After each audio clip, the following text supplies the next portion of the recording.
awareness, right? Awareness is basically everything. We talked about perception last class.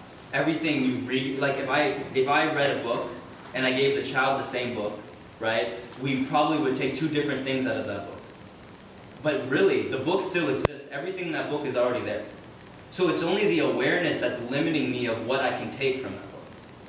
So as I go about my life and I experience more, my awareness broadens, and when I read that book, I can take more and more out of it every time, every single time. And this is the same thing in your life. When you first can look at the things you love about yourself, the qualities in which you feel are aiding in your progression and aiding in other people's progression in these things.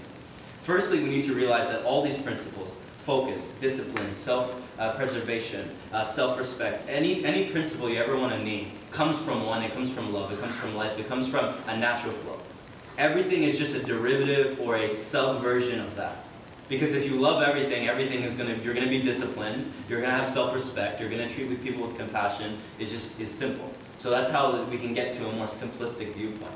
But for now, when we like that I'm disciplined in this area, I like how I respected this person yesterday, I like how I have compassion for the way I am today.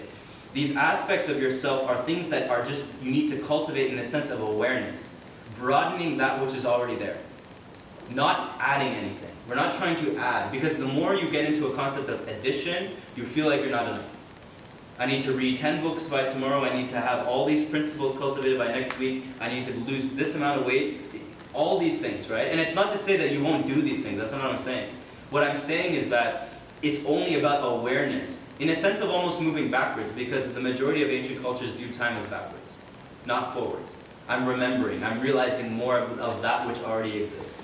And that's really what awareness brings you. And in the idea of the negative qualities of your life, the negative aspects of you, firstly, we need to realize the negative positive, there's really no difference. It's a transmutation. The same energy you use to love someone is the same energy you can change in an instant to hate them.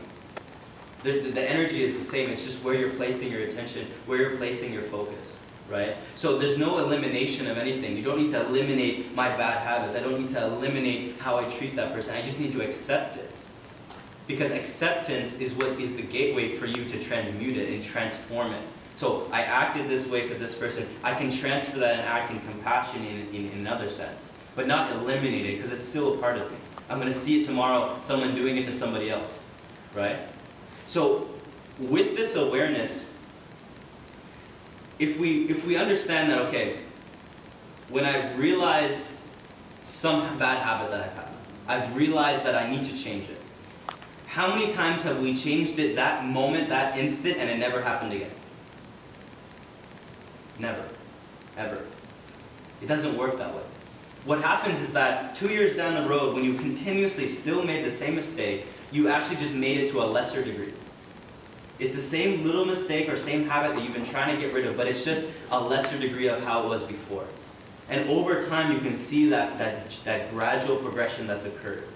Because that's generally how we get impatient and so down on ourselves, because we think if we realize today, it should be gone tomorrow. But I mean, that's so unrealistic, right? Because nature doesn't work like that. Nothing ever works like that. So in this instance, are we really doing anything other than becoming more aware of the habit, more aware of the principle, more aware of our actions, our thoughts, our words? Are we just becoming more aware, or are we actually changing something?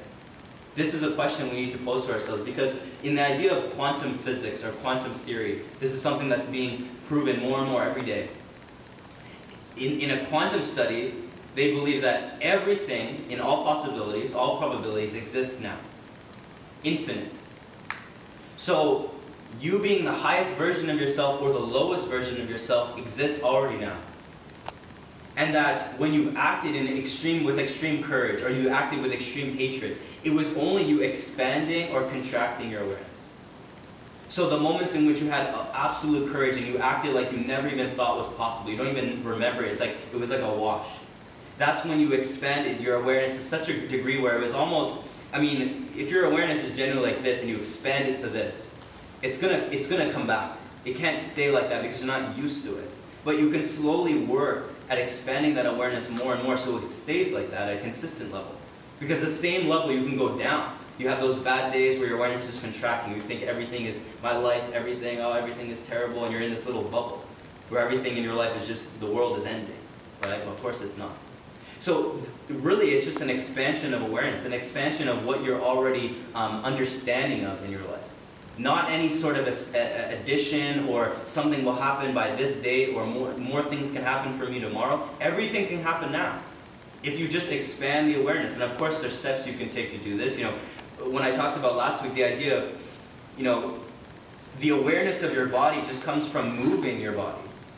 Right? For a child, or I mean even most adults, I mean, are kind of like children in the sense you walk in here, you can't even do a squat, right? Can't even do a proper squat, and that's to say that's not a bad thing, I have compassion, but this idea that if you can't do the squat, it's because you don't have an awareness of your body.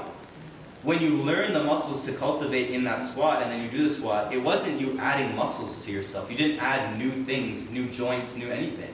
You just become more aware of how to use it, how to do things.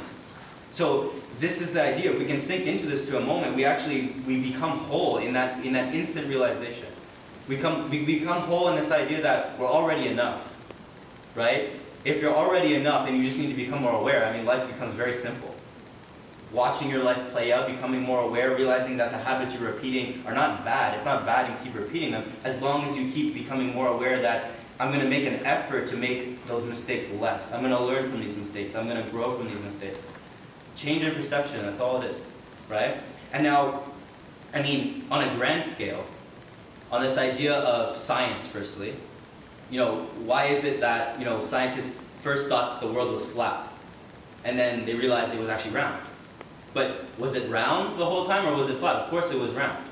So it was just a limitation that had the theory, that scientific proving that wasn't there yet, kind of limited everybody in their understanding of what was possible. In this grand scheme of the universe is quite big, right? Nature is quite big, it's quite complex. It's much more complex than we can even conceive of. So, is it really waiting for us to prove anything? Like, is the universe and nature really waiting for man to prove that this exists or this doesn't exist? Is that the case? Or is it really that it could exist without us? It could exist without our theories, without our scientific provings, without our new technologies, our gadgets that we think are so extravagant. If we re-evaluate that perception just for a moment, maybe you start to understand that it's really us just becoming more aware of the underlying principles that apply to everything. That apply to each and everything in the entire spectrum.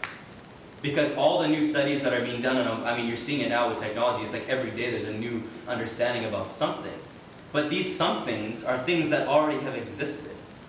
It's just we're realizing more, and of course you can't have one without the other, so nothing is really right or wrong. But of course, this idea of waiting for anything, you know, this idea of us lacking our imagination, right? Well, if it's not there right in front of us and we can't see it, then it must not exist. Our imagination is the doorway in this case. Our imagination is the doorway of awareness, where if we can imagine that our bodies could look like this, or we could achieve this amount of money per month, or we could achieve this type of relationship, or this type of job, whatever, we can imagine it first and believe it is a possibility, that will bring it. Not having to have it first, then believing it. Because that's opposite, that doesn't work. So